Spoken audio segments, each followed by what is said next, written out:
Bismillahirrahmanirrahim. Assalamualaikum warahmatullahi wabarakatuh.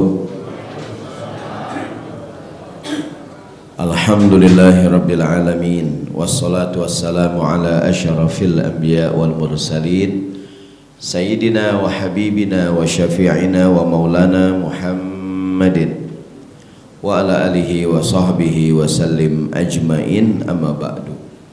Qala ta'ala fil Qur'anil Karim, a'udzu billahi minasyaitonir rajim. Bismillahirrahmanirrahim.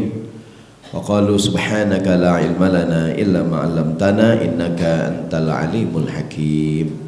Wa qala ta'ala bismillahirrahmanirrahim wa litukmilul iddata wa litukabbirullaha 'ala ma hadakum wa la'allakum tashkurun. Wa qala ta'ala bismillahirrahmanirrahim. Tabarakalladzi biyadihil mulku wa huwa 'ala kulli syai'in qadir, alladzi khalaqal mauta wal hayata liyabluwakum ayyukum ahsanu amala wa huwal azizul ghafur. Shadaqallahul azim.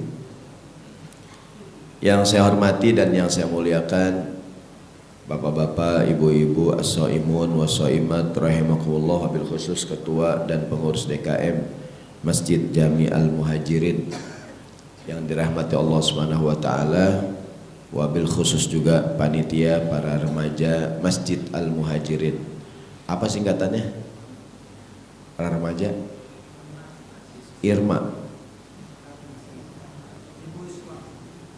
Risma, Remaja Islam Masjid Muhajirin. Dia ada pokoknya.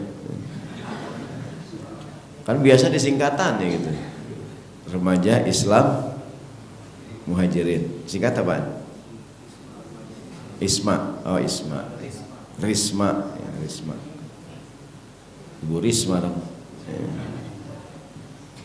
Mudah-mudahan Allah berkahi pertemuan kita di pagi hari ini. Enggak kerasa udah hari ke-17 hari ini ya. Perasaan baru kemarin kita ahlan wa sahlannya Ramadan. Sekarang udah hari ke-17. Berarti Lebaran tinggal 13 hari lagi. Ya. Semoga sehat panjang umur. Wabil khusus ibu-ibu, karena bulan puasa yang paling sibuk ibu-ibu, ya kan? Bapak-bapak bangun sahur jam berapa? 3:30 langsung makan. Ibu-ibu bangun jam berapa? Oh, jam 2, 2:30. Ibu-ibu lagi buka mikirin sahur, ya nggak Bu? Lagi sahur mikirin buka. Lagi sahur dia nanya, ntar besok buka apaan? Lagi buka juga nanya, ntar malam sahur sama apaan? Dia nanya mulu. Pas keluar itu lagi keluar dadar sama mie rebus sama nugget dah paling. Tapi dia nanya terus, ntar sahur sama apaan? Kata anaknya, ibu nanya doangan. Semoga sehat para ibu-ibu, bapak-bapak juga sama. Pagi hari ini kajian kita akan memahami prinsip ihtiyati atau kehati-hatian di dalam ibadah. Nah, fokus kita pada ibadah puasa. Jadi dalam buku fikih itu ada bab namanya ihtiyati, prinsip ihtiyati, hati-hati. Jadi hati-hati itu bahasa Arab ya, kehati-hatian. Ihtiyat itu hati-hati. Daripada begini mendingan begitu gitu. Ustadz kan banyak tuh ya, Ustadz boleh nggak ibu-ibu lagi puasa nyobain makanan, nyobain masakan? Ada nggak nanya begitu tuh? Pak Ustadz lagi puasa nih kan nggak boleh berhubungan badan suami istri, kalau bermesra-mesraan gimana Tat? Nanya lagi dia. Bapak-bapak nanya, Ustadz kalau lagi puasa berenang di kolam 3 jam boleh nggak Pak Ustadz? Ini kan kayak gitu dah. Ada nggak Ustadz kalau udah imsak boleh makan nggak Pak Ustadz? Ada nggak Deden? Orang banyak yang nanya gitu kan. Nah, ntar jawabannya biasanya dengan dasar manhaj kehati-hatian. Yang pertama, dalam beribadah kita dituntut untuk beribadah dengan sempurna gitu. Ibarat sholat jangan asal sholat, ibarat bayar zakat jangan asal bayar zakat, sedekah juga jangan asal sedekah, sedekahlah yang terbaik, betul gak? Kalau sholat, sholatlah yang terbaik. Sampai Allah mengingatkan tuh, fawailul lil musallin, cilakalah orang yang sholat. Ya.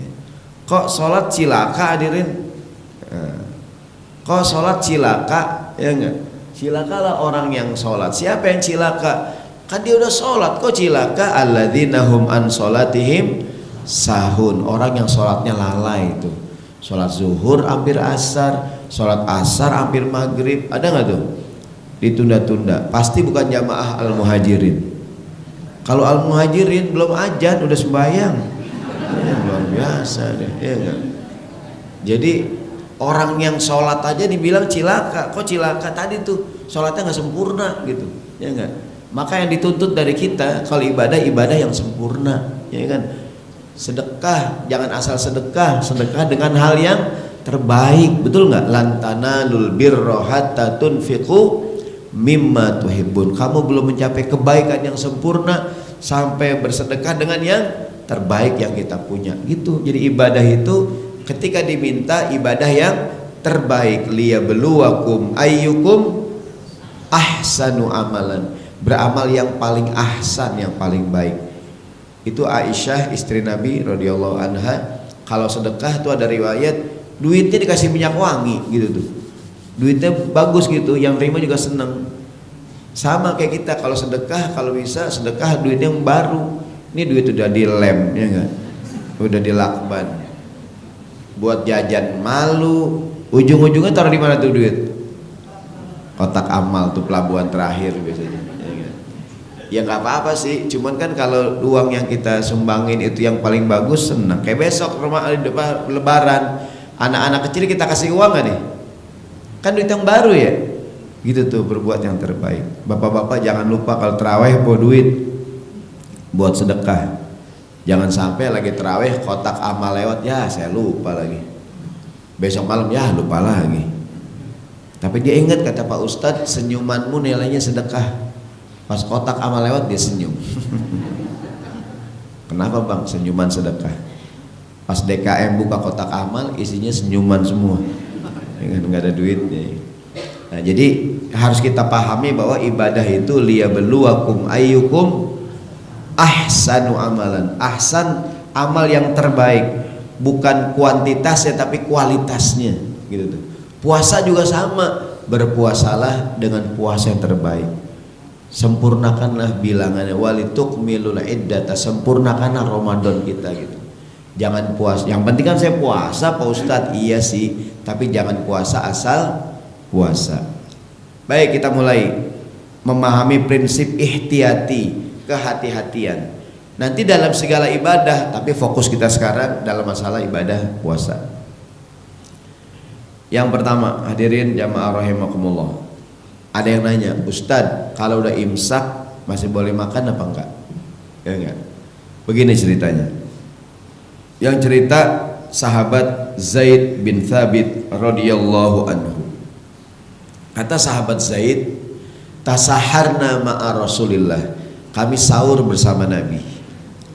Habis sahur kata Zaid, thumma kumna ila sholat. Habis sahur kami sholat subuh. Ditanyalah Zaid, qila kam kana bainahuma, berapa jarak antara terakhir makan sahur dengan sholat subuh? Jedanya berapa jedanya tuh? Terakhir makan sahur dengan sholat subuh. Kam kana bainahuma, berapa jaraknya? Qala, kata Zaid, qadra khamsina ayatan, jedanya seukuran orang baca Quran 50 ayat. Di Indonesia dikira-kira orang baca Quran 50 ayat sama dengan 10 menit. Yang lancar yang diri, kalau nggak lancar 3 hari nih ya. Yang lancar ya. Jadi kira-kira orang baca Quran 50 ayat sama dengan 10 menit. Dari sinilah kemudian di Indonesia orang bikin jadwal imsakiyah. Kalau Bapak lihat subuh 4.40, pasti jam berapa imsaknya? 4.30, ya kan? Imsak 4.30, subuh 4.40. Dari mana 10 menit tuh jeda tuh? Dari mana 10 menit? Dari hadis ini. Dari hadis kata Zaid, kami terakhir makan sahur, kemudian sholat subuh. Berapa jedanya? Seukuran orang baca Quran 50 ayat. Kan para sahabat hobinya baca Quran, ya enggak? Maka ngukurnya ya kira-kira baca ulang 50 ayat lah. Kalau kita nih orang Indonesia kayak 2 batang dah, sebatang 2 batang. Karena hobinya ahli hisab adanya kan. Jadi kadang-kadang ngitungnya pakai rokok ya sebatang dah gitu. Ini mumpung Ramadan nih ya, mohon maaf ya bapak-bapak yang masih hobi ngerokok, rokoknya ganti dah sama kurma. Ada yang bilang, udah saya coba Pak Ustadz, nggak nyala Pak Ustadz. On dah. Jadi kormanya dimakan bang. Ini korma taruh di bibir, nyalain kagak nyala, ya gak? Kan orang kita kadang-kadang, mohon maaf nih ada tuh bapak-bapak nunggu azan subuh depan masjid masih ngerokok aja. Udah pendek banget tuh. Nyot-nyot, Pak buang Pak, masih gopek Pak Ustaz. Ya elah. Ya. Jadi hadirin rahimakumullah, berdasarkan cerita ini berdasarkan cerita ini para sahabat punya kebiasaan kira-kira 10 menit sebelum azan udah berhenti makan gitu kira-kira. Maka dibuatlah, mungkin kita mengenal jadwal imsakiyah di Indonesia doang kan, mungkin Indonesia, Malaysia gitu lah ya. Tapi kalau bapak mungkin ke negara lain nggak ada tuh Pak Ustadz. Saya di Amerika, di Eropa, ya orang Islam, di Arab nggak ada Pak Ustadz jadwal imsak. Pokoknya kalau belum subuh makan aja Pak Ustadz gitu. Saya tanya semuanya, kalau udah imsak masih boleh makan nggak? Boleh hadirin, boleh. Cuman kebiasaan para sahabat kira-kira 10 menit sebelum adzan udah berhenti. Tapi kalau seandainya masih mau makan boleh nggak? Boleh sih, cuman kebiasaannya tadi tuh ya kira-kira 10 menit lah. Kira-kira baca Quran 50 ayat kami udah berhenti makan. Mungkin kesempatan kalau jam sekarang sikat gigi, wudhu, jadi ada jeda gitu hadirin. Ada jeda, jangan sampai ada lampu hijau, tandanya apaan? Boleh jalan. Ada lampu merah, artinya apa? Berhenti. Antara lampu merah sama lampu hijau, lampu apaan? Lampu kuning. Lampu kuning apa artinya? Siap-siap berhenti hadirin. Jadi kalau kita bawa mobil kan jangan banget kita ngomong pas merah baru ngik, ya nggak tuh? Tentu udah kuning kita siap-siap ngapain? Nah udah ngerem dah, gitu hadirin. Jadi kalau ditanya boleh makan, udah imsak boleh, cuman dari bab kehati-hatian, mendingan 10 menit sebelum subuh udah berhenti. Saya kesiangan Pak Ustadz, ya kesiangan mau diapain dah? Ya enggak, silakan aja. Jadi ini yang pertama nih. Jadi kalaupun kita berhenti makan ketika imsak dari bab kehati-hatian, apalagi sahur dengan makanan yang mungkin nggak bisa langsung berhenti gitu. Kan gini ada makanan yang udah kelar makan masih berasa, ada nggak tuh? Ya kan masih berasa, ya nggak Bu? Mau sahur pakai sambal balado yang pedes. Wah, ajan udah kelar ajan, aduh belum minum lagi nih, pedes banget. Ada nggak orang udah makan masih kepedesan? Jadi makanya mendingan 10 udah berhenti. Jadi kalaupun pedas masih ada ini gitu kira-kira. Ya, ini aduh mau minum lagi udah ajan lagi nih. Lagian kamu sih udah imsak masih makan aja cabai rawit. Ya, begitu kira-kira. Kalaupun kita berhenti makan dari bab apaan? Ihtiyat, kehati-hatian. Hadirin jamaah rahimakumullah. Jadi kita mengenal istilah kehati-hatian itu begini maksudnya. Daripada begini mendingan begitu, hati-hati. Hati-hati ya. Nih buka puasa hadirin. Udah maghrib apa belum ya? Bapak kalau buka puasa standarnya apaan? Ya azan. Yang azan standarnya apaan? Nah, kita kan ada jadwal imsakiyah tuh ya. Maghrib jam 6.00. Kan puasa itu sama dengan puasa itu menahan diri nggak makan nggak minum mulai terbit fajar sampai tenggelam matahari. Kadang-kadang begini hadirin, menurut jadwal imsak yang kita pegang udah azan ini maghrib, cuman lihat di luar matahari masih terang banget hadirin. Kadang-kadang ada nggak begitu tuh? Kalau kita ngelongok keluar ya, ini masih terang banget ya. Ini kan, apa benar-benar udah tenggelam matahari? Apalagi patokannya jam di dinding hadirin. Jamnya kecepatan 10 menit hadirin. Ya enggak. Kadang-kadang ada nggak masjid yang azan duluan hadirin? Kok masjid azan dulu? Oh ternyata di masjid itu jamnya kecepatan hadirin. Itu jam orang puasa tuh ya enggak? Ini dia cepat gitu. Dia main azan aja. Ada tuh bapak-bapak dengar azan langsung buka. Azan asar katanya. Ya enggak. Waduh makan aja bang, kata istrinya. Udah azan asar tuh bang. Asar kok mirip banget ya sama maghrib. Emang sama bang, abang aja nggak gitu ya kan. Jadi maksud saya, maka kadang-kadang di jadwal imsakiyah itu atau jadwal itu ada nggak tuh catatan kaki, mohon ditambahkan 1 atau 2 menit, ada nggak tuh? Kenapa tulisin begitu? Dari bab kehati-hatian. Kecuali mungkin zaman sekarang sih kita udah di TV udah ajan ya gitu. Apalagi emang di luar udah gelap ya. Tapi kan kadang-kadang di luar masih terang banget, ada nggak tuh? Jadi maksud saya, kalaupun bapak gini, bisa jadi di daerah yang nggak ada azan masjid. Kalau di sini kan di Cimangis nih, di Komplek Timah ya, di perdagangan ya. Ini kan mungkin udah pokoknya azan kita buka lah. Kadang-kadang kita berada di daerah yang untuk nentuin azan repot hadirin. Ada orang Islam di negara yang minoritas hadirin, ya kan? Bisa jadi ini udah azan belum sih ya? Kalau imsakiyah sih di handphone saya nih udah azan nih. Cuman melihat keluar masih terang banget hadirin.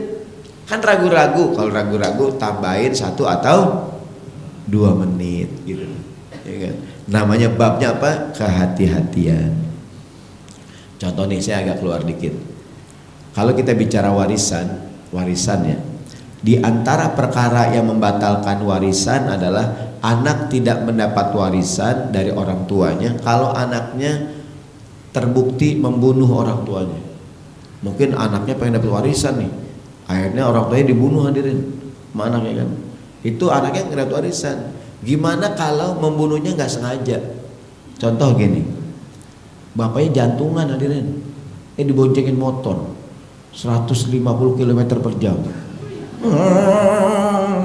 Bapaknya udah gelagapan hadirin, begitu ngerem nih, motor sampai, bapaknya umurnya sampai hadirin, meninggal. Nah, gitu kan. Apakah anaknya mendapatkan warisan? Kamu ngebunuh bapaknya? Enggak, udah tahu bapak jantungan. Bapaknya ulang tahun disurprise pakai petasan teko yang tuh yang gede tuh, petasan yang gede itu ya. Dia pengen bikin inian, apa namanya, surprise. Pas bapaknya masuk ruangan, petasan bunyi, buang, bapaknya meninggal. Aku nggak sengaja, aku pengen bikin surprise Maya. Dan petasan teko yang gede ada tuh, enggak. Meninggal, bapaknya kaget. Apakah dia membunuh? Dalam fikih Syafi'i, kalaupun dia membunuh kan membunuh nggak sengaja ya, dianggap nggak dapat warisan juga. Karena jangan-jangan dia nggak sengaja, padahal sengaja. Udah tahu bapaknya kagetan, dikagetin, dor, meninggal. Gitu tuh. Udah tahu bapaknya punya penyakit apa, kolesterol, dibeliin sate kambing 50 tusuk, duren 2 biji, beliin apa namanya, sop duren sama sate kambing sama apa lagi dah dari emping setoples. Bapaknya makan, wah langsung kolesterol ya, langsung darah tinggi, meninggal. Apakah dia dianggap membunuh? Iya, tapi membunuh nggak sengaja. Dalam fikih Syafi'i, sengaja nggak sengaja nggak dapat warisan. Dari bab hati-hati itu hadirin. Emang ada Pak Ustadz anak yang jahat sama orang tuanya? Ada nggak hadirin? Ada kali. Bapaknya kaya raya, punya kontrakan banyak, umurnya panjang bapaknya tuh. Udah sakit bangun lagi, udah sakit bangun lagi. Anaknya nggak sabar, bapaknya pingsan, dimandiin hadirin. Bapaknya bangun, apa-apaan nih? Bukan mati beh, durhaka kamu nak. Anaknya nggak sabar. Zaman sekarang mah yang aneh-aneh terjadi hadirin. Kan zaman dulu nggak kepikir mantu demen sama mertua. Ada nggak hadirin zaman sekarang? Mantu senang sama mertua. Ada nggak hadirin? Anaknya dinikahin, emaknya disikat juga hadirin. Zaman dulu mungkin kagak ada ya, zaman sekarang ada tuh. Maka nanti dalam bab kehati-hatian jangan dah gitu. Baik, kita kembali masalah puasa lagi. Jadi tadi apa namanya, makan sahur ya, mendingan sih kalau udah imsak berhenti gitu, siap-siap. Tapi kalau dia masih makan boleh nggak? Boleh sih, ibaratnya lampu hijau, lampu kuning, lampu merah. Paham Bu? Baik, sekarang gimana dengan kumur-kumur dan istinsyak saat berpuasa? Istinsyak itu ambil air ketika wudhu, masukin ke hidung. Kan sunnah wudhu ya? Kan sunnah wudhu kalau ambil air di tangan kita hirup kan, namanya istinsyak. Masukin istinsyak, ngeluarin namanya istinthar. ketika berwudu. Begini dalilnya. Ditanya Nabi kita Muhammad SAW, ada sahabat namanya Laqit bin Sabrah radhiyallahu anhu. Dia bertanya kepada Nabi, ya Rasulullah, akhbirni anil wudu. Nabi, ajarin wudu dong. Wudu yang top, wudu yang keren, wudu yang sempurna. Dia wudu biasa udah tahu, basuh wajah, tangan, kepala. Dia nanya wudu yang keren. Qala, kata Nabi, asbighil wudu'a. Kalau wudu lebihin. Kalau wudu lebihin. Contoh nih, basuh tangan, yang wajib sampai mana? Siku ya. Sunnahnya diapain? Dilebihin sampai sini ya. Basuh kaki, mohon maaf, yang wajib sampai mana? Mata kaki. Sunnahnya diapain? Dilebihin sampai betis, sampai lutut. Dulu engkong kita sampai paha-paha dulu tuh. Ya, dulu kalau wudu gitu kan, orang pakai kolor dulu kalau wudu, ya enggak tuh. Jadi dilebihin. Pernah juga Nabi ditanya, Rasulullah, bagaimana hari kiamat nanti engkau mengenali umatmu? Qala, kata Nabi, umatku hari kiamat dibangkitkan dalam keadaan bercahaya gara-gara bekas air wudu. Pesan Nabi, yang bisa panjangin basuhan. Semakin panjang, semakin lebar basuhan, semakin bercahaya gitu tuh. Ya kan? Nanti hari kiamat Nabi ngelihat siapa tuh terang banget. Ya Allah, umatku. Nabi lihat sebelah kiri, Nabi silau-silau gitu. Siapa tuh? Rombongan Al-Muhajirin. Masya Allah. Sebab kalau wudu nyemplung ke kolom. Ya enggak ada. Belepek banget ya enggak? Nabi siapa ya Allah, Muhajirin. Ini ibu-ibu kadang-kadang nih wudu muka udah pakai bedak cakep begini kalau wudu. Ada nggak begitu Bu? Ntar ada kiamat mukanya derdet gitu, nggak ada cahayanya gitu, redup. Kalau wudu takut kena air, ya kan? Nah maka lebihin, kata Nabi, asbighil wudu. Kalau wudu lebihin. Dan kata Nabi, khalil bainal asabi, di tangan nih, sunnah wudu, tangan kanan masuk tangan kiri gini nih, namanya takhlil. Atau tangan kanan masuk ke jari kaki ya, gini ini. Ini namanya tasbik nih, ini tasbik. Jangan sampai jari, kan ada nggak sela-sela jari mungkin nggak kena air, ya kan? Dipastikan namanya nih, khalil bainal asabi. Nih, dan kata Nabi, wabaligh fil istinsyaq, dan benar-benar masukin air ke hidung. Ambil air, gini, namanya istinsyaq, masukin, dikeluarin lagi, istinthar namanya. Kata Nabi, illa antakuna so'iman, kecuali kamu sedang berpuasa, jangan istinsyaq gitu. Emang kenapa? Khawatir masukin air ke hidung keterusan, ya nggak nih? Ya kan? Ntar ya batal wudunya, gitu maksud Nabi. Maka kalau puasa nggak perlu istinsyaq. Ada kadang-kadang orang salah praktek istinsyaq, ambil air di tangan, hidung dicolek-colek gini. Ada nggak? Bukan dicolek-colek, bukan. Ambil air gini, dihirup nih. Tapi jangan dalam-dalam, ntar kita ini dihirup, keluarin lagi. Gitu tuh. Masukin istinsyaq, mengeluarkan kecuali sedang berpuasa. Kenapa Nabi larang tadi itu? Ihtiyati, hati-hati. Jangan-jangan air masuk ke dalam mulut, hadirin. Ya kan, terbatal puasanya, gitu tuh. Ya kan, dari bab kehati-hatian kata Nabi, kecuali kamu sedang berpuasa jangan. Sekarang bagaimana dengan berkumur-kumur? Hakikat kumur-kumur adalah masukin air ke mulut, kan diputar, betul nggak? Kan kita kumur bukan masukin, bukan masukin apa ya? Itu ya diputar-putar ya, yang hadirin. Nah, gimana kalau lagi puasa? Kata para ulama tidak mengapa, tapi jangan terlalu diputar-putar airnya. Apalagi ya kumur-kumur pakai teh manis, ya enggak? Ya kan gitu, kumur teh manis, gitu kan. Nah jadi, atau begini kumur-kumur, ada nggak kumur-kumur gitu? Ada nggak tuh? Ya kan. Nanti airnya masuk, ada. Jadi kalaupun kumur-kumur jangan berlebihan, asal gitu aja. Kenapa? Lagi puasa. Ada kawan kita lagi wudu kumur-kumur 3 kali, yang dibuang 2 kali, ya kan? Yang satu ketelen, ya kan.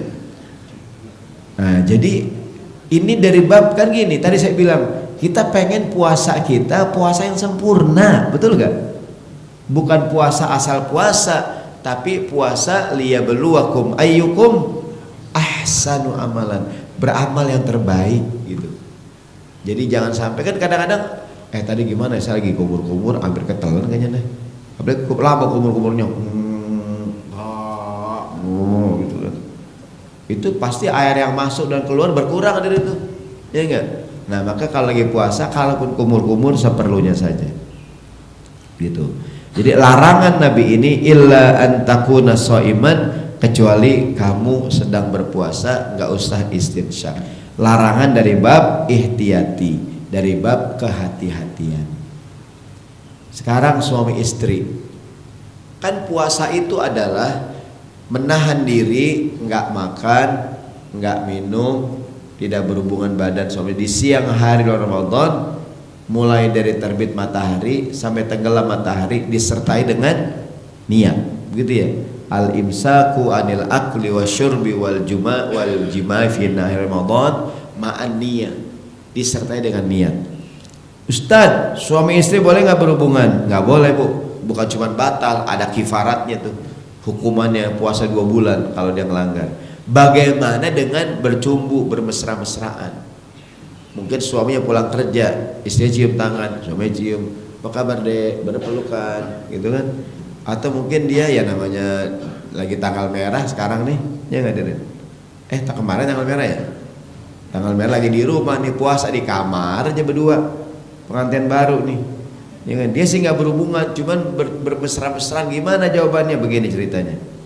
Pertama, ada riwayat dari Ummul Mukminin Aisyah radhiyallahu anha berkata, kata Aisyah, yuqabbilu wa huwa shaimun, Nabi Muhammad mencium aku saat sedang berpuasa. Wa yubashiru wa huwa shaimun, Nabi Muhammad bermesra-mesraan dengan aku saat sedang berpuasa. Tapi kata Aisyah, walakinnahu amlakukum liirbihi, tapi Nabi Muhammad orang yang paling kuat mengendalikan syahwatnya. Artinya Nabi punya rem yang kuat. Kalau kita jangan-jangan keterusan, gitu. Ada riwayat lain Rasulullah yuqabbilu fi mencium istrinya di bulan Ramadan. Tapi Aisyah kasih alasan, kalau Nabi orang yang bisa mengendalikan syahwatnya, kalau kita jangan-jangan nggak bisa. Ada riwayat lain. Anna rajulan sa'alan Nabi, ada seorang bertanya sama Nabi, anil mubasyarah lisaim, apa hukumnya Nabi suami istri bermesra-mesraan bercumbu di bulan Ramadan siang-siang. Farakhasalahu, kata Nabi nggak apa-apa. Nanya lagi orang yang kedua, wa atahu akhar fasa'alahu, nanya yang sama, Nabi boleh nggak bercumbu-cumbu bermesraan? Kata Nabi jangan. Ternyata di keterangan hadisnya yang dibolehin sama Nabi orang tua. Yang nanya pertama orang tua, yang nanya kedua anak muda. Yang nanya orang tua, boleh nggak Nabi? Boleh. Kakek-kakek, ya Rasulullah, boleh nggak saya mencium istri? Kata Nabi, boleh kong, boleh kong. Anak muda, ya Rasulullah, kalau saya boleh nggak? Kamu nggak boleh. Berarti ini yang sebelah mana orang tua nih? Yang merasa udah tua nggak apa-apa dah, tapi yang masih muda-muda mendingan jangan. Ada yang nanya, Ustadz, ibu-ibu nanya saya, apa hukumnya, apa yang saya lakukan kalau suami ngajakin bermesra-mesraan lagi puasa? Begini aja bu, kalau suami, ibu lagi puasa, kalau suami udah ada gelagat bermesraan, ibu tolak aja. Kalau dia mulai pegang-pegang tangan, ibu teriak aja, jangan. Kalau dia mulai berani cium-cium, teriak aja, berhenti. Suami saya tat megang tangan langsung nyium tat, saya teriak aja dah, jangan berhenti. Ya, dia langsung Ustaz. Ibu suami semayang di mana? Di Al Muhajirin Ustaz, suami saya. Dia orangnya langsung Ustaz, megang tangan langsung nyium saya teriak aja dah, jangan berhenti. Ya, akhirnya batal dah Ustaz.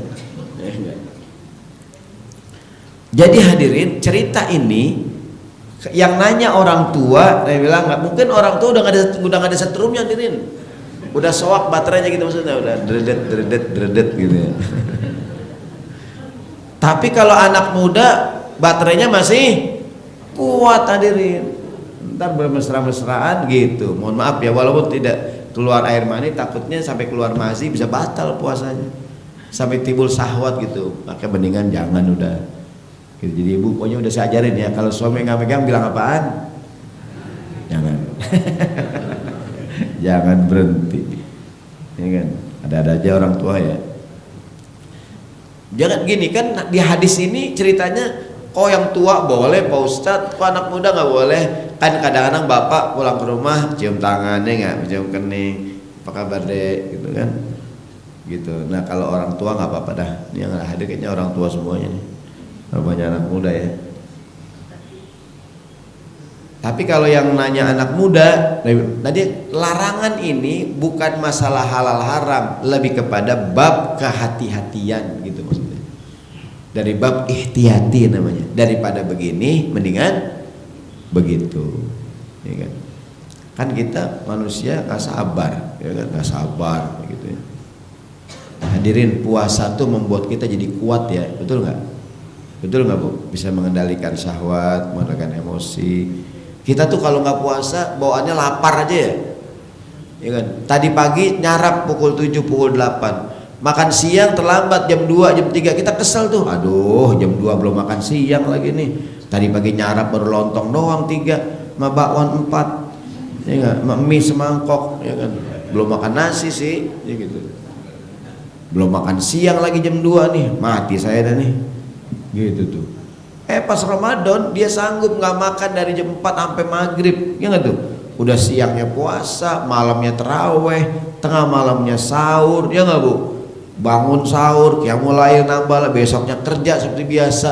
Ramadan membuat kita jadi kuat, betul nggak tuh? Ternyata kita bisa hidup dengan tidur cuma 3 jam sehari, hadirin. Ternyata kita bisa puasa tiap hari. Ternyata kita bisa terawih tiap malam. Apa maksudnya? Ternyata manusia bisa melakukan hal yang di luar perkiraan kita tuh. Coba kalau nggak Ramadan, boro-boro puasa tiap hari, ya nggak? Senin Kamis kita udah ngapa-ngapan, ya nggak tuh? Pak puasa setiap Senin Kamis, aduh nggak kuasa dah Senin Kamis. Pas Ramadan kuat nggak ini?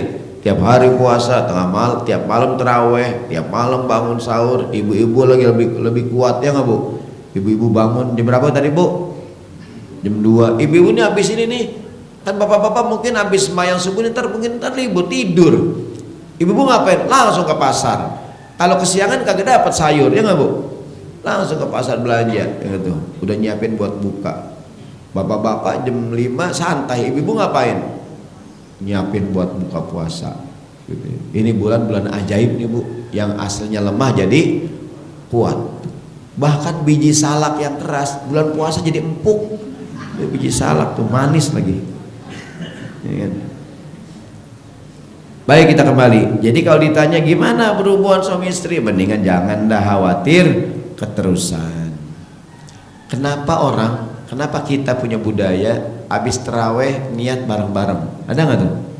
Selesai terawih, witir, kita baca sama-sama. Bismillahirrahmanirrahim. Ya nggak? Nawaitu sauma godin an adae. Ya nggak Ustadz? Saya lihat di negara-negara ini kagak ada Pak Ustadz. Di negara-negara Arab saya pernah pergi lagi umroh, musim umroh Ramadan di Saudi Arabia, Masjidil Haram nggak ada imam Sudais umpamanya nawaitu sauma godin, kagak ada Pak Ustadz. Kok dia gini hadirin? Di Indonesia mayoritas kita menganut mazhab Syafi'i. Dalam mazhab Syafi'i, saya ulangi, ada bab namanya unsur kehati-hatian. Jadi dia lebih banyak contoh gini. Niat di dalam puasa Ramadan itu, pertama Nabi mengatakan innamal a'malu binniyat. Tiap amal tergantung niatnya. Niat pada puasa Ramadan, puasa yang wajib, syaratnya harus mabit. Mabit itu menginap, maksudnya harus udah niat sebelum subuh. Kalau puasa Ramadan. Kalau puasa sunnah lebih ringan. Nih, ini bukan Ramadan, nih hari biasa. Ini hari Senin. Ibu, bapak dari subuh sibuk aja sibuk. Ada nggak nih? Ngurus ini, ngurus itu, ngurus ini, ngurus itu sampai jam 11. Belum makan, belum minum. Aduh, saya puasa aja dah. Tanggung. Boleh nggak? Boleh kalau puasa sunnah. Gitu. Hari Senin nih, ibu dari pagi belum sempat makan, belum sempat minum. Belum kena apa-apa dah, baru kena paku ruangan. Ya enggak? Jam 11 nih, aduh belum makan, belum minum dari subuh Pak Ustadz. Saya mendingan puasa aja dah, boleh gak? Boleh kalau puasa sunnah. Tapi kalau puasa wajib udah harus niat sebelum subuh gitu. Syaratnya harus mabit. Niat boleh dilafazkan, boleh tidak. Namun sekali lagi dalam mazhab Syafi'i ada sebagian mengatakan lebih bagus diucapkan supaya kita benar-benar ingat.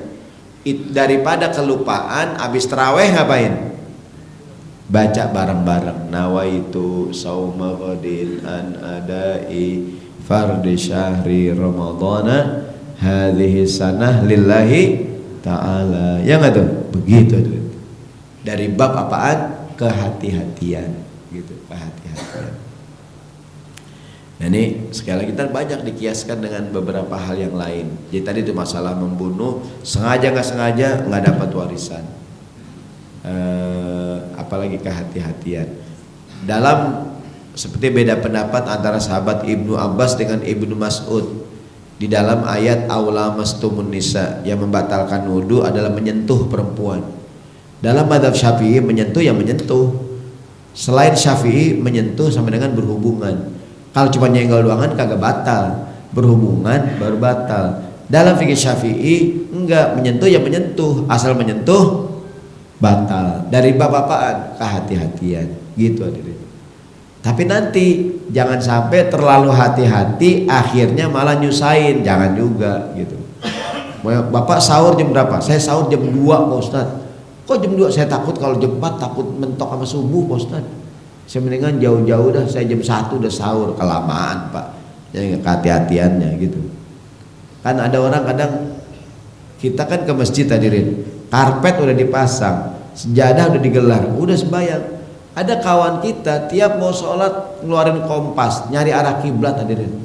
Tiap mau sembahyang, kenapa Pak? Kan bumi berputar Pak Ustaz tiap hari. Jangan-jangan kiblat berubah, itu nyusahin hadirin.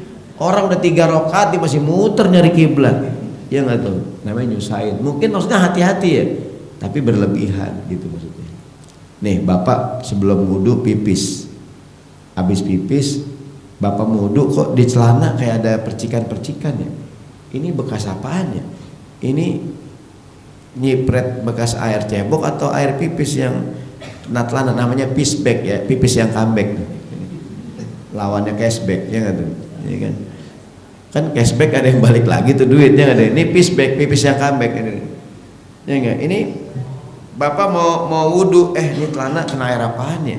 Kena air pipis apa air? Udah kalau ragu-ragu ambil air apain terus? Dicepretin, dipercikan, udah cukup. Jangan bapak cium dah Pak, air apaan ya Pak?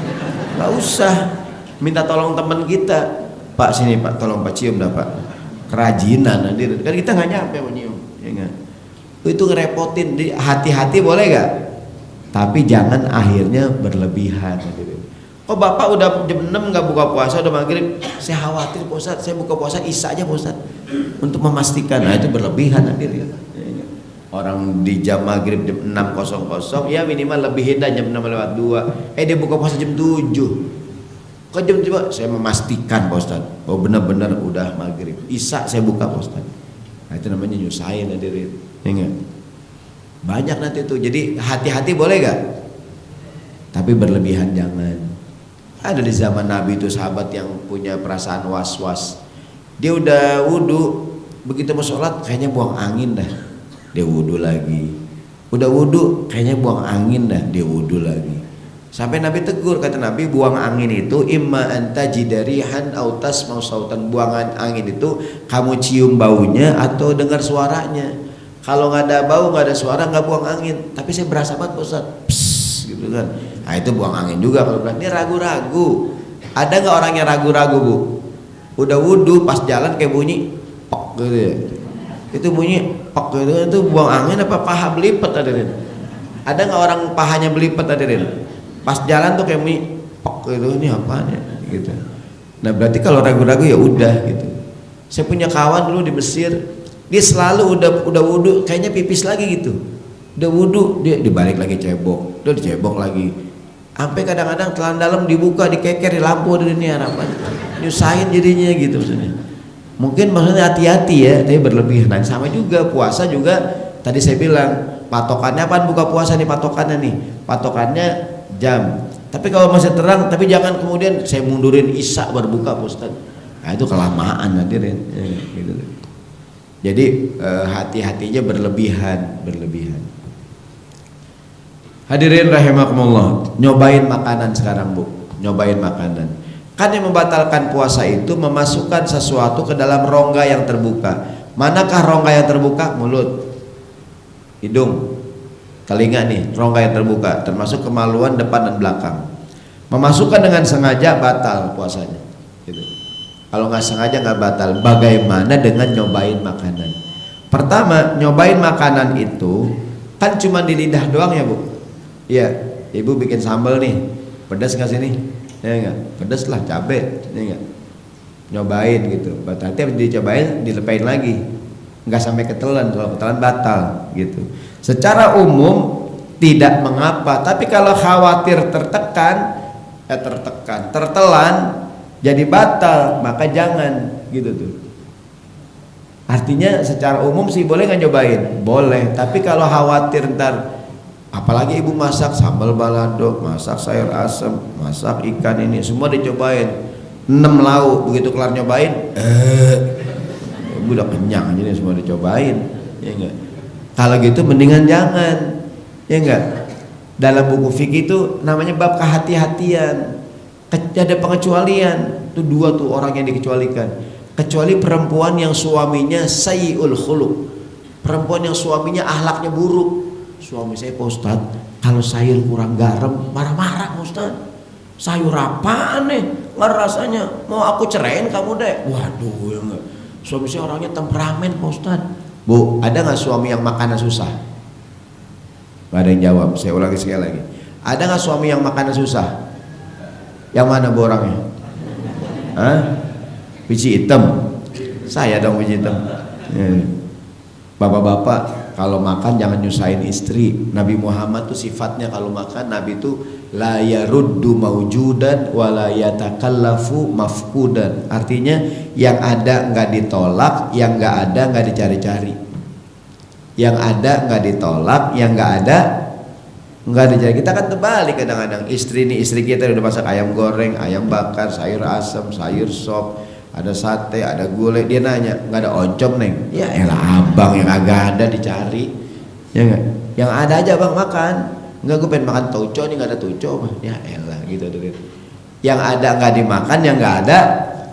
Nabi Muhammad enggak, yang ada dimakan, yang ada nggak cari-cari gitu, ya kan? Jadi jangan nyusahin. Suami saya tat makan kadang susah tat, gara-gara sering nonton acara Master Chef tuh Pak Ustadz, Chef Juna sama Chef Arnold Pak Ustadz tuh. Ya kan? Dia sekarang kalau makan nasi tingkat kematangannya diukur Pak Ustadz. Punya tingkat kematangan nasi 75% Pak Ustadz. Dia nasi keras marah, nasi lembek dia marah Pak Ustadz, ribet Pak Ustadz. Ada ibu-ibu yang lain bilang kalau suami saya makannya gampang Pak Ustadz. Nasi keras dia makan, lembek dia makan. Kadang-kadang masih beras dimakan Pak Ustadz. Suami saya tuh. Ibu suaminya ayam. Enggak, ada orangnya gampangan Pak Ustadz. Nah, kata di buku fikih itu, kecuali perempuan yang suaminya akhlaknya buruk. Kalau seandainya makanan kurang berasa, marah. Ada nggak nih? Udah nikah kamu nih dek, gimana sih? Gitu. Maka bapak-bapak kalau istrinya kurang-kurang gini aja bu, mas garam yang banyak. Kalau kurang asin, tinggal garemin. Kalau kurang manis, tinggal gulain. Ya nggak tuh? Begitu aja. Akhirnya orang buka puasa, apa juga enak orang buka puasa. Ya nggak? Orang mentah yang dimakan. Orang puasa kan lapar, apa juga habis kalau buka puasa. Jangan nyusahin, jangan nyusahin.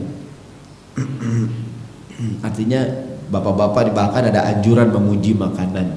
Kalau istri menghidangkan makanan, bapak puji, neng, kau masak enak banget neng. Saya GoFood bang. Oh GoFood, pantesan enak. Tumben, ya enggak? Biasanya adem. Ya. Saya kemarin nonton ceramah tuh di YouTube. Ada ustadz di Amerika cerita tuh, dia bilang, bapak-bapak berikanlah pujian kepada istrimu agar dia senang kalau makan yang lahap, makan yang, dan berikanlah pujian.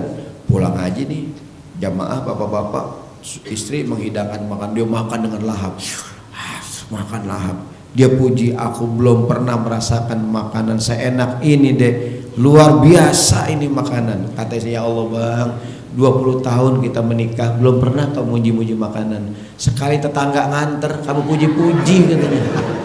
Ternyata itu antara tetangga. Salah lagi kata suami. Emang kita suami tepat salah dan dosa kita. Ingat, kita ini para suami. Ingat. Jadi perempuan yang suaminya galak banget dia boleh nyobain, sebab kalau dia kurang asin ngamuk Pak Ustadz. Atau orang yang bekerja di restoran, kadang-kadang ada nggak standar rasanya tuh, dia maunya ayam goreng pedasnya level 10. Kalau zaman sekarang sambal pakai level-level hadirin, capeknya level 30 udah nggak tuh, ya kan level sekian, kan mesti dicobain ya. Saya puasa Pak Ustadz, kalau dia nggak nyobain jadi masalah dia boleh. Yang nggak punya keperluan gak usah nyobain. Bapak-bapak nih, istri masak di dapur, dinyobain lakinya tempe sepotong, tahu sepotong, batal puasanya. Boleh nggak yang cobain teh manisnya? Udah bang, teh manisnya manis nggak? Gue takut kurang. Ya nggak, lagian iseng banget bapak ke dapur. Begitu kira-kira. Namun secara hukum boleh nggak nyobain? Boleh. Cuman kalau khawatir mendingan jangan yang terakhir. Tadi kan yang membatalkan puasa memasukkan sesuatu ke rongga yang terbuka. Manakah rongga yang terbuka? Mulut, hidung, apa nih? Telinga, lubang depan belakang. Kalau bapak berenang di kolam renang, ada kemungkinan air masuk ke kuping. Ada nggak berenang masuk ke kuping? Ya nggak? Udah tahu ada berenang juga. Kalau masuk ke kuping batal puasanya. Kalau ketelan batal puasanya. Maka mendingan nggak usah berenang dah gitu maksudnya.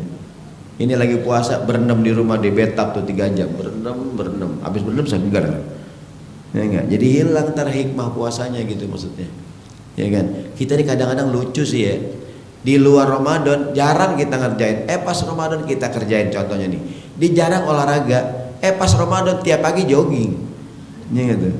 Di jarang olahraga, pas Ramadan tiap pagi main bulu tangkis, hadirin. Di luar Ramadan nggak pernah bulu tangkis, ya enggak? Maksud saya hal-hal yang nggak biasa yang malah dikerjain.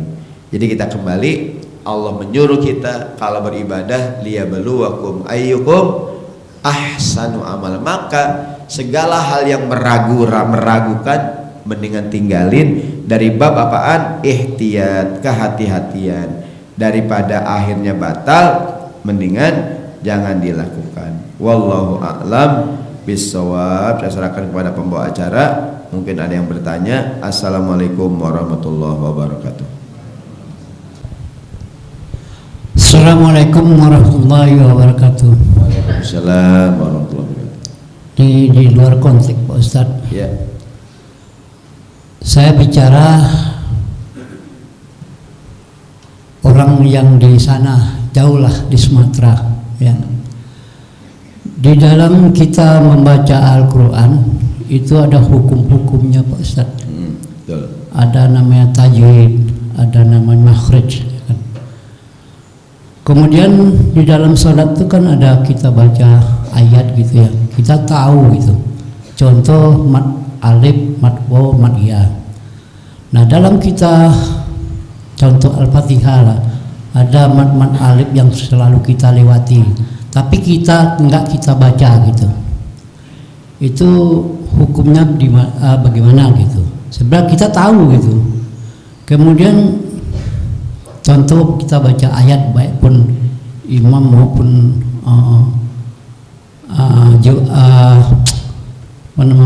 makmum. Kadang-kadang imam tuh bacanya panjang gitu kan, sehingga tajwid dan makhraj itu selalu dilewatin kan. Maka mereka kadang-kadang dia tahu tapi dilewati itu. Hukumnya gimana itu? Terima kasih. Assalamualaikum warahmatullahi wabarakatuh.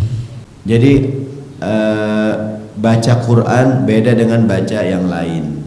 Baca Quran ada aturannya, bahkan ada adabnya, ada hukum tajwidnya, ada panjang pendeknya. Allah mengatakan Bismillahirrahmanirrahim, warattilil Qur'ana tartila. Bacalah Quran dengan tartil. Itu makna tartil, itu maksudnya tajwidnya, hukumnya dilakukan, dibaca. Maka yang pertama kita harus belajar mengenal huruf Al-Quran, belajar membaca Al-Quran. Terus level berikutnya belajar membaca Quran dengan ilmu tajwid.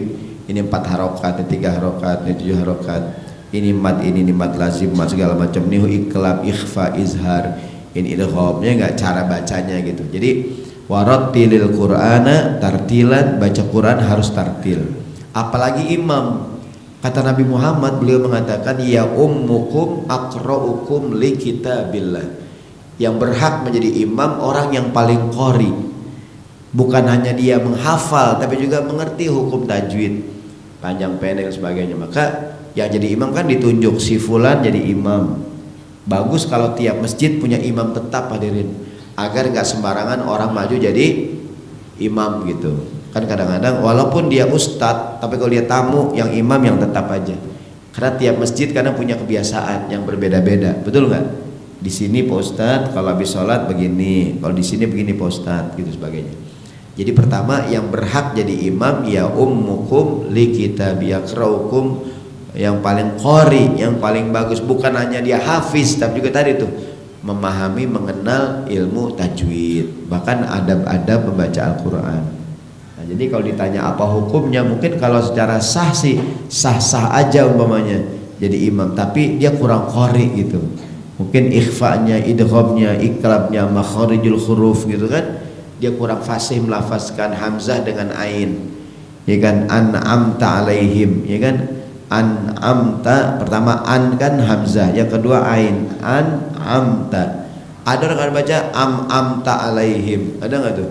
Ada dia jadi imam, wah ini gimana imam nih kok amta alaihim, ya kan? Atau an'amta alaihim, ain dengan hamzah sama, harusnya kan yang pertama hamzah tuh an'amta nih. Oleh karenanya yang berhak jadi imam minimal dites, oh dia jadi imam gitu. Karena apa yang paling cocok. Saya mohon maaf, ada kadang-kadang di masjid kampung tuh ada orang udah tua banget jadi imam, mungkin mohon maaf giginya udah kagak ada. Allahu Akbar, ya dia jadi imam lagi nih. Kan kita usul, Kong, gimana ya Kong kalau imamnya ganti? Ini masjid gua, selama gua hidup gua imam. Lu kalau nggak demen bikin masjid sendiri. Maaf ya Kong, salah ngomong saya. Iya gitu. Jadi sebenarnya sih sadar diri aja, saya nih bacaan saya kurang bagus, saya kurang qori, yang jadi imam orang lain aja lah gitu. Maka saya ulangi, yang paling bagus tiap masjid ada imam tetapnya. Bahkan dibikin tuh, imam pertama ini, kalau ini nggak ada yang kedua ini, ketiga ini, kalau semuanya nggak ada baru yang lain gitu. Imam sholat maghrib si fulan, imam sholat ini si fulan gitu, supaya masjid ada manajemennya kan, ada aturannya. Karena kadang-kadang kelihatan tuh kalau kita tulis, wah ini masjid rapih nih, yang jadi imam 1, 2, 3 ditunjuk gitu. Tadi kalau ditanya apa hukumnya, ya kalau cuman sekedar panjang pendek yang kurang mungkin sah-sah saja, tapi kurang sempurna bacaannya gitu. Kecuali kalau berantakan banget nih, waduh jadi imam kita sholat di bandara, hadirin.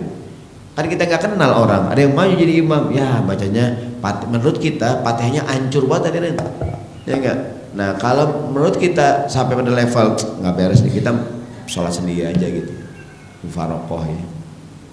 Walaupun gerakannya ngikutin imam, tapi niatnya sendiri. Kalau kita ngerasa bacaannya terutama Fatihahnya berantakan, begitu kira-kira. Maka kewajiban kita sebelum tahfiz adalah tahsin tilawah, membaguskan bacaan. Jangan sampai bacaannya belum bagus udah menghafal, ntar hafalannya salah, hadirin gitu.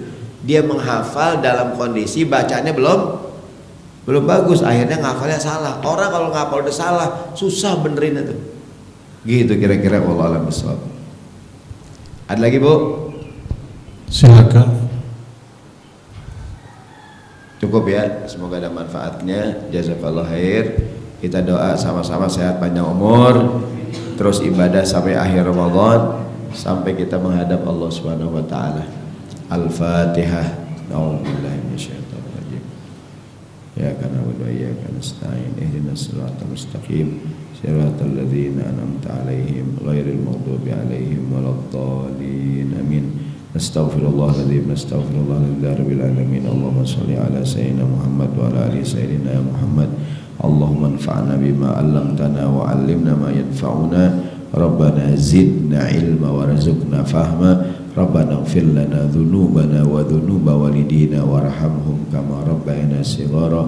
Rabbana hab lana min azwajina wa dhurriyyatina qurrata a'yun waj'alna lil muttaqina imama. Rabbana atina fid dunya hasanah wa fil akhirati qina adzabannar. Wa sallallahu ala sayyidina Muhammadin wa ala alihi wa sahbihi wa sallam walhamdulillahi rabbil alamin. Mohon maaf. Assalamualaikum warahmatullahi wabarakatuh.